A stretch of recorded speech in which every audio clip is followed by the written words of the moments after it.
Hello students, bio simplest में आपका स्वागत है।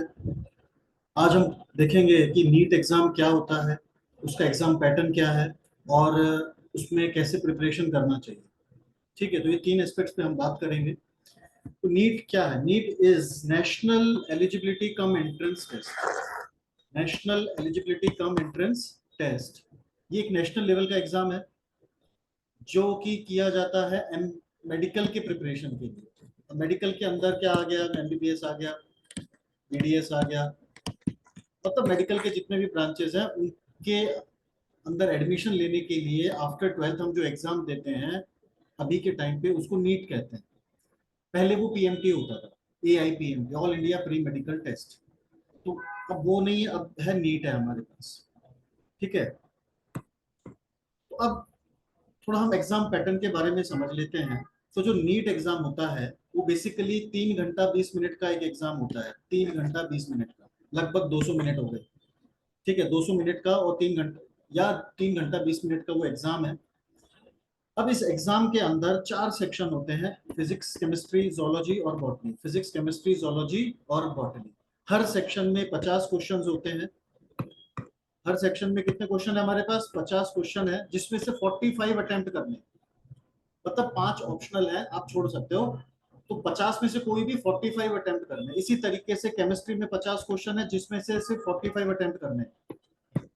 इसी तरीके से बॉटनी में 50 में से 45 अटेम्प्ट करने हैं।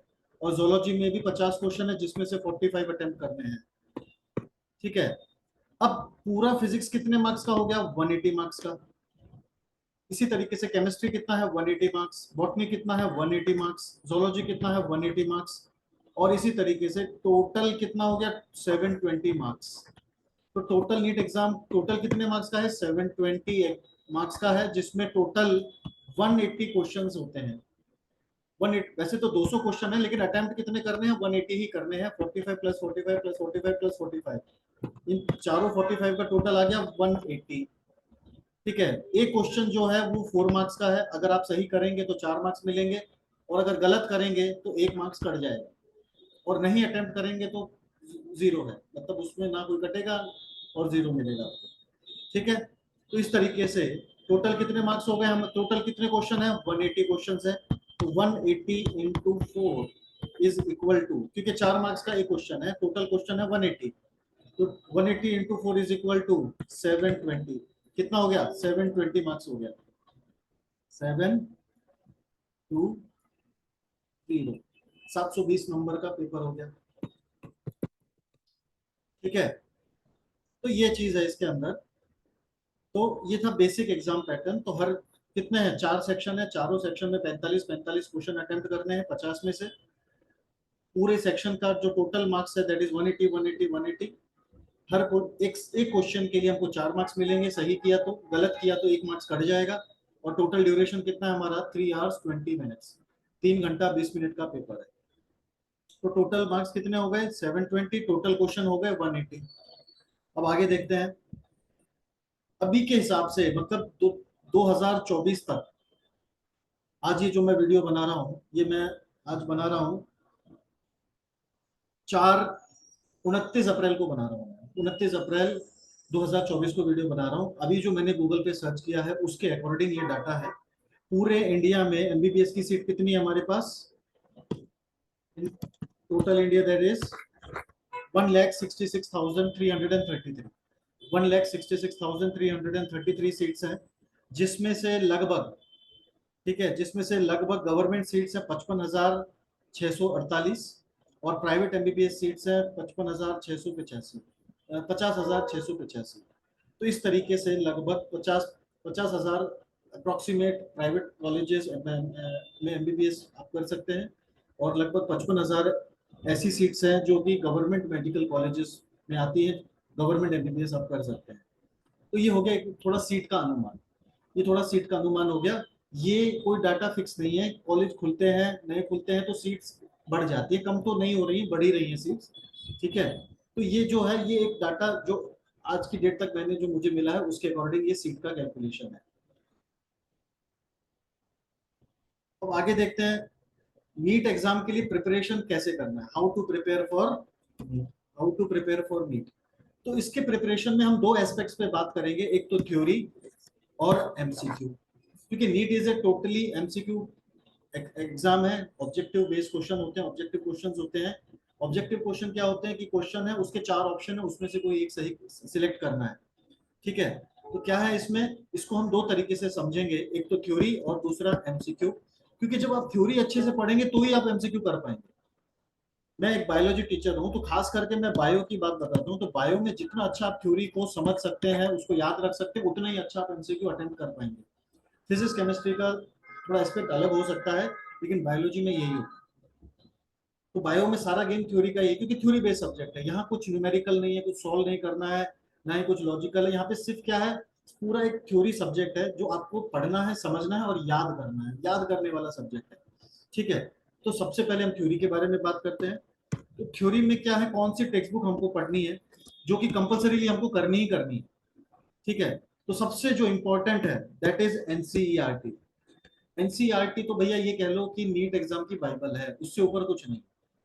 तो एनसीईआरटी को आपको इस तरीके से पढ़ना है कि उसका एक एक कॉमा, फुल स्टॉप, एक एक लाइन, एक एक वर्ड आपको ऐसा होना चाहिए जैसे आपने खुद अपने हाथ से लिखा हो। इतना अच्छे से उसको समझ के पढ़ना है, याद करना है। ठीक है, एनसीईआरटी के जो हिडन मीनिंग्स हैं, जो हिडन बिटवीन द लाइंस जो मतलब है, वो भी क्वेश्चंस आपको आने चाहिए, कि अगर उसमें से कोई ट्विस्ट करके कहीं से भी किसी भी एंगल से पूछा जाए तो आप उसको अटेम्प्ट कर सके। तो सबसे जो इंपॉर्टेंट चीज है वो है एनसीईआरटी। दूसरी जो इंपॉर्टेंट चीज है वो है, जिस स्टेट में आप रहते हैं उस स्टेट की टेक्स्ट बुक, स्टेट बोर्ड की जो टेक्स्ट बुक है बायोलॉजी की, वो। ऐसा क्यों? क्योंकि जैसे अभी महाराष्ट्र है, तो महाराष्ट्र में महाराष्ट्र सीटी करके एक एग्जाम होता है, उसके थ्रू भी कुछ सीटें रहती हैं, वहां से भी एडमिशन होता है। तो जब आप स्टेट बोर्ड की टेक्स्ट बुक पढ़ेंगे तो उससे आपको दो फायदे होंगे। एक तो आपको एनसीईआरटी में सपोर्ट मिलेगा, क्योंकि सिलेबस ऑलमोस्ट सेम ही है। अगर आप एमबीबीए, अगर आप एनसीईआरटी के चैप्टर देखेंगे और स्टेट बोर्ड के चैप्टर देखेंगे तो लगभग सेम ही चैप्टर होते हैं, थोड़ा बहुत 19-20 का फर्क होता है। तो स्टेट बोर्ड की टेक्स्ट बुक पढ़ने से आपको दो फायदे हैं, कि एक तो आपका एनसीईआरटी भी उसमें कवर हो रहा है, एनसीईआरटी का भी रिवीजन उसमें हो रहा है। दूसरा, उस पर्टिकुलर स्टेट के जो फिक्स एग्जाम है, पर्टिकुलर एग्जाम है, उसकी भी तैयारी हो रही है आपकी। तो ये दो बुक तो आपने करनी ही करनी चाहिए, मिनिमम, एटलीस्ट ये तो करना ही करना चाहिए। अब अगर आप सिर्फ एनसीईआरटी पढ़ते हैं, उसमें प्रॉब्लम क्या आता है कि एनसीईआरटी में कंटेंट बहुत कम है। अभी की जो एनसीईआरटी पहले की बहुत अच्छी थी, आज से 10-15 साल पहले जो एनसीईआरटी आती थी उनमें कंटेंट फिर भी अच्छा था। आजकल की जो एनसीईआरटी है उसमें कंटेंट बहुत कम है, दो दो चार चार पेज, पांच पांच पेजेस में चैप्टर खत्म हो जाता है। तो कहने का मतलब है कि एक कॉन्टेक्ट, एक जो कंटेंट है उसका जो एक डेप्थ होना चाहिए, एक जो बेस होना चाहिए, वो नहीं है। ठीक है, तो आपको क्या करना है कि एनसीईआरटी में जो टॉपिक्स हैं वही टॉपिक पढ़ने हैं, अलग से कुछ नहीं पढ़ना है। लेकिन उस टॉपिक को थोड़ा डीप में जाके पढ़ना है। तो डीप में जाके पढ़ने से क्या होगा कि वो जो कंटेंट है उससे आप, उस पर आपका कह सकते हैं स्ट्रेंथ आ जाएगी, वो आपका पक्का हो जाएगा, वो आपका स्ट्रांग हो जाएगा वो पॉइंट। ठीक है, जैसे अभी आप चाय बना रहे हैं, तो चाय बना रहे हैं तो उसमें बेसिक चाय पत्ती और चीनी डाल के चाय बन सकती है दूध के साथ, लेकिन उसमें हम इलायची भी डालते हैं, मसाला डालते हैं, ताकि उसमें एक निखार आ जाए। तो एनसीईआरटी में निखार लाने के लिए आपको थोड़ा डेप्थ में जाने के लिए आपको चाहिए रेफरेंस बुक्स। ठीक है, ऑप्शनल, ये ऑप्शनल है। अगर आपका एनसीईआरटी पूरा अच्छे से हो जाता है उसके बाद का स्टेप है ये। ठीक है, एनसीईआरटी को स्किप करके वहां नहीं जाना है, एनसीईआरटी को करके वहां जाना है। अब उसमें क्या ऑप्शन है हमारे पास? उसमें हमारे पास है प्रदीप बायोलॉजी, एक बहुत अच्छा ब्रांड है बुक का। उसकी थ्योरी की बुक आती है, स्पेशल थ्योरी की बुक अलग आती है, ऑब्जेक्टिव की बुक अलग आती है, तो मैं थ्योरी की बात कर रहा हूँ। इसी तरीके से एबीसी मॉडर्न बायोलॉजी एक ब्रांड है। ठीक है, ये इसकी भी थ्योरी की बुक अलग आती है। और आप अगर किसी कोचिंग में पढ़ते हैं, उस कोचिंग में आपको मॉड्यूल्स मिलते हैं। आप किसी भी कोचिंग में पढ़ते हैं, नेशनल ब्रांड में, किसी भी ब्रांड में, तो उसके मॉड्यूल्स होते हैं, वो मॉड्यूल भी बहुत अच्छे होते हैं। ठीक है, तो अब इसको कैसे करना है, इन तीनों में से अगर आपके पास कोचिंग के मॉड्यूल हैं तो वो मॉड्यूल ही पढ़ने हैं, फिर आपको ये दो बुक पढ़ने की जरूरत नहीं है। अगर आप किसी कोचिंग में जाते हैं और आपको उसके मॉड्यूल मिल रहे हैं, तो उस मॉड्यूल का कंटेंट मोर देन इनफ है। ठीक है, तो कॉम्बिनेशन क्या होगा, एनसीईआरटी के साथ, एनसीईआरटी के साथ में आप मॉड्यूल करेंगे। तो फर्स्ट प्रायोरिटी जो है ये है, सेकंड प्रायोरिटी ये है मॉड्यूल, जितना आप कर सके उतना। ठीक है, अब मॉड्यूल में कभी कभी कुछ चीजें एक्स्ट्रा होती है, वो पढ़ने की जरूरत नहीं है, आपको वो टॉपिक पढ़ने हैं जो टेक्स्ट बुक से लिंक्ड है, जो टेक्स्ट बुक में दिए हैं उसी चीज को डेप्थ में पढ़ना है। एक्स्ट्रा चीज को नहीं पढ़ना है। अगर समझ गए, अगर मान लीजिए आप कोचिंग में नहीं जाते हैं, अगर आप कोचिंग में नहीं जाते हैं तो फिर क्या करना है, तो फिर आप प्रदीप या एबीसी इन दोनों में से कोई एक बुक खरीद सकते हैं, और उनकी थ्योरी भी बहुत अच्छी है, तो वहां से भी आप थ्योरी में डेप्थ लेके जा सकते हैं, डेप्थ के लिए आप यहाँ से पढ़ सकते हैं। इसलिए मैंने इसको नाम दिया है ऑप्शनल रेफरेंस बुक्स। क्या नाम दिया है? ऑप्शनल रेफरेंस बुक करके मैंने इसको नाम दिया है। समझ गए? तो अगर आप कोचिंग में जाते हैं तो कोचिंग के मॉड्यूल पढ़िए, अगर नहीं है मॉड्यूल तो इन दोनों में से कोई भी आप थ्योरी की बुक पढ़ सकते हैं। इनकी थ्योरी की स्पेशल बुक आती है, इनकी ऑब्जेक्टिव की बुक आती है, वो नहीं, वो उसकी मैं बाद में बात करूंगा, मैं सिर्फ थ्योरी की बात कर रहा हूँ। अब क्या होगा, इतना करने के बाद एनसीईआरटी, स्टेट बोर्ड और इसमें से कोई, इतना करने के बाद में आपका थ्योरी का बेस अच्छा हो जाएगा। तो थ्योरी जब आप पढ़ेंगे तो समझ के पढ़ना है, रटने वाली चीज को रटना है, समझने वाली चीज को समझना है, दोनों का तालमेल बिठा के उसको अच्छे से करना है। अगर आप रटने वाली चीज को समझने की कोशिश करोगे तो प्रॉब्लम में आओगे, और समझने वाली चीज को रटने की कोशिश करोगे तो भी प्रॉब्लम में आओगे। तो आपको ये समझ में आना चाहिए कि क्या रटना है और क्या पढ़ना है, समझना है। तो इस रटने और समझने के कॉम्बिनेशन से आप थ्योरी बहुत अच्छे से कर ले। थ्योरी को बहुत अच्छे से करने के बाद फिर अगला स्टेप आता है एमसीक्यू। एमसीक्यू, क्योंकि थ्योरी पढ़ोगे अच्छे से याद करोगे तभी एमसीक्यू कर पाओगे। फिर आते हैं एमसीक्यू पे। एमसीक्यू का मतलब होता है multiple choice question. Multiple choice question, अब इसमें क्या होता है, क्वेश्चन है उसके चार हमारे पास जो है ऑप्शंस होते हैं, उसमें से कोई एक आंसर होता है, इसी को कहते हैं एमसीक्यू। इसी को ऑब्जेक्टिव भी कहते हैं, ऑब्जेक्टिव क्वेश्चंस। अब इसमें जो कंपलसरी बुक है जो आपको करनी ही करनी है वो कौन सी है? एक तो है MTG NCERT finger tips. MTG की एक एनसीईआरटी फिंगर टिप्स आती है, NCERT finger tips by MTG publication, बहुत ही बेहतरीन बुक है। और इस बुक का सबसे अच्छी बात क्या है कि इससे आपकी एनसीईआरटी का बहुत तगड़ा प्रिपरेशन हो जाता है। और इसके अंदर जो क्वेश्चन की वेराइटीज हैं वो बहुत अलग अलग टाइप की हैं। Match the following, true false, assertion, reasoning, मतलब हर तरीके से आपकी तैयारी होती है। तो this is the first book which you have to done, which you have to go through completely. ठीक है, तो ये वो बुक है जो आपको करनी ही करनी है, और पूरी करनी है, अच्छे से करनी है, हो सके तो रिवाइज भी करना है। इसके बाद फिर है हमारे पास कोचिंग के जो मॉड्यूल्स होते हैं उनके पीछे भी एमसीक्यूज होते हैं, वो एमसीक्यूज भी करने हैं आपको। ठीक है, तो वो एमसीक्यूज भी करने हैं। तो ये दो तो कंपलसरी हो गया, ये दो तो कंपलसरी है ही है, इतना एमसीक्यूज मिनिमम आपने करना ही करना है, मिनिमम। ठीक है बेटा, इतना मिनिमम एमसीक्यूज आपने करना ही करना है प्रैक्टिस के लिए। अगर मान लीजिए आप कोचिंग नहीं जाते हैं, आपके पास कोचिंग के मॉड्यूल नहीं है, तो ये तो खरीदनी ही खरीदनी है, ये तो करनी ही करनी है, इसमें तो कोई डाउट या कोई ऑप्शन है ही नहीं, ये तो इट इज मस्ट।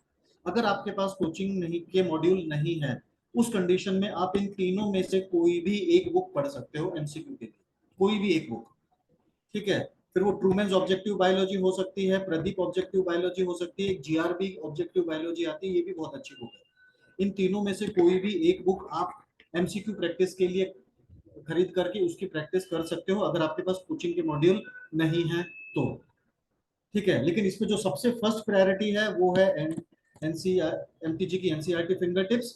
दूसरी प्रायोरिटी है आपके कोचिंग के मॉड्यूल्स, और वो नहीं है तो फिर इन में से कोई भी एक आप खरीद के पढ़ सकते हो, प्रैक्टिस कर सकते हो।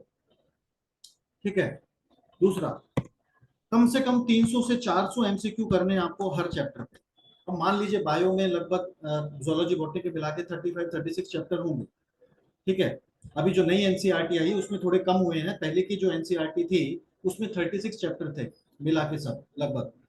तो हर चैप्टर पे कितने एमसीक्यू प्रैक्टिस होने चाहिए? कम से कम 300 से 400 एमसीक्यू का प्रैक्टिस आपको चाहिए ही चाहिए मिनिमम, जो कि इनका मैं इसको इसको और इसको मिला करके हो जाएगा आपका 300 टू 400 एमसीक्यूज आराम से हो जाएंगे। ठीक है, तो इतना अगर आप सॉल्व करोगे तो आराम से आपके 300-400 एमसीक्यूज आराम से हो जाएंगे। तो हर चैप्टर पे कम से कम कितने एमसीक्यू चाहिए? 300 से 400 एमसीक्यू चाहिए कम से कम।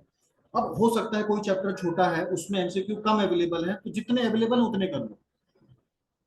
ठीक है, अगर मान लो किसी कोई चैप्टर जैसे लिविंग वर्ल्ड है, छोटा चैप्टर है, तो हो सकता है उसमें आपको 150 एमसीक्यू मिले, 200 ही मिले, तो उतने ही कर लो, जितने मिल रहे उतने तो करो।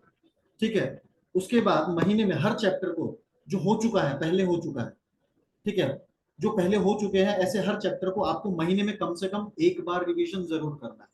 कम से कम एक बार रिवीजन जरूर करना है, पॉसिबल है तो जितना कर सको उतना अच्छा, नहीं तो एटलीस्ट एक बार तो भी जरूर महीने में जो पुराने चैप्टर्स हैं उनको रिवाइज जरूर करना है। ठीक है, कम से कम सेल्फ स्टडी आपकी होनी चाहिए कम से कम 4.5 आवर्स आफ्टर कोचिंग और स्कूल। स्कूल कॉलेज की मैं बात नहीं कर रहा हूँ, वहां पे आप कितनी घंटे पढ़े उससे कोई मतलब नहीं है। घर जाने के बाद कम से कम 4.5 घंटे आपने सेल्फ स्टडी जरूर करना चाहिए पर डे, जिसमें से 1.5 आवर आपने बायो पढ़ना है, 1.5 आवर आपने केमिस्ट्री और 1.5 आवर आप फिजिक्स पढ़ना है। तो ऐसा 1.5 घंटा आप जब सेल्फ स्टडी करेंगे तो उससे आपकी बेहतरीन प्रिपरेशन हो जाएगी। सेल्फ स्टडी आप ज्यादा पढ़ सकते हैं वो अच्छी बात है, लेकिन एटलीस्ट 4.5 घंटा सेल्फ स्टडी घर जाने के बाद होना चाहिए, जो कि कोचिंग और कॉलेज का टाइम काउंट नहीं है उसमें। ठीक है, तो ये एक बेसिक चीज है जिससे आप, क्योंकि नीट में क्या होता है 11th और 12th दोनों का सिलेबस आता है, तो दोनों के ही चैप्टर्स 11 12 के पीसीबी के दोनों के ही चैप्टर्स आपने बहुत अच्छे से रिवाइज और प्रिपेयर करने पड़ेंगे। तो होता क्या है, नॉर्मली बच्चे 12th में चले जाते हैं तो 11th का कंटेंट भूलने लगते हैं, तो 11th में जाने के बाद आपने 11th तो करना ही करना, 12th में जाने के बाद आपने 12th के चैप्टर्स तो करने ही करने हैं, उसके साथ आपको ऐसा टाइम मैनेज करना है जिससे आप 11th के चैप्टर्स को भी रेगुलरली रिवाइज करते रहो, ताकि फिर एकदम पॉइंट पे जाकर के आपको हैवॉक ना क्रिएट हो। तो ये कुछ बेसिक चीजें थी जिससे हम नीट का प्रिपरेशन कर सकते हैं और एक अच्छे मेडिकल कॉलेज में एंट्रेंस क्लियर करके हम एक अच्छे मेडिकल कॉलेज से एमबीबीएस कर सकते हैं। Hope you understand. Thank you very much.